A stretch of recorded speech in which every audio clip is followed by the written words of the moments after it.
Sony's failed experiment with their own universe is going to be a lesson, one would think. Although, we still gotta see how this plays out because new reports are coming in that Sony is dead set on rebooting their Spider-Man universe, and that after Avengers Secret Wars, they will hash out a plan with Marvel Studios in terms of how to do this so they can also interconnect into the MCU. AKA, I think it's what most fans would hope for.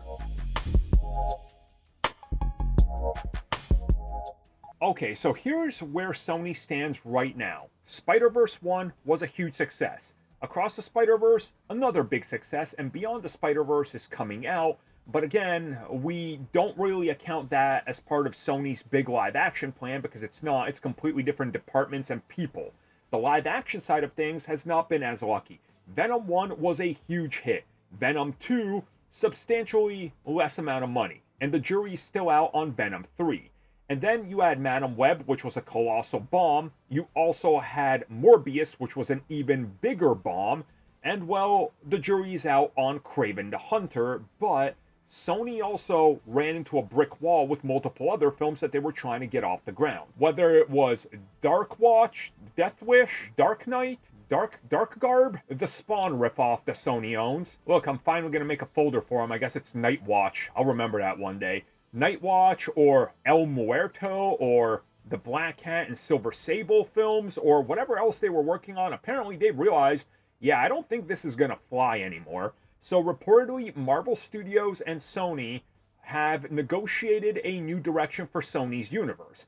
AKA, you guys are going to make films with us. We're going to collaborate on these every couple of years, put out a new film where Marvel Studios has a hand in it, and Sony's universe will be rebooted within the confines of the MCU and the two studios working together. So let's say hypothetically there is, if Kraven succeeds, a Kraven 2.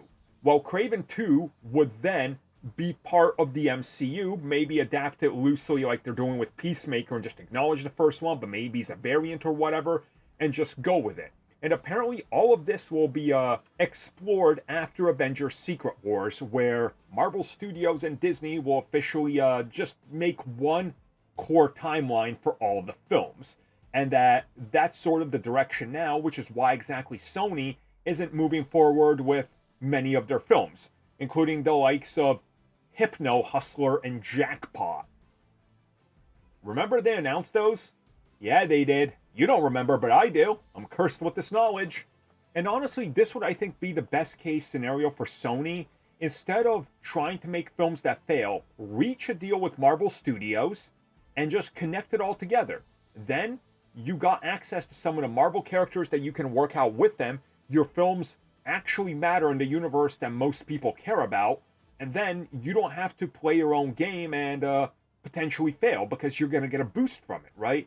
So if this is true and they are in fact rebooting, and that's why we've seen a substantial slowdown of them announcing films and literally like no live action Spider-Man films currently in development from Sony, including any spin-offs, this might just be exactly what's going on and the best way forward for them. And if they figure this out, congrats, because it's what the fans want. Because let's say Madam Web was co-produced by Marvel Studios, and it actually mattered. They could get Tom Holland's Spider-Man in there, and it was a time travel film.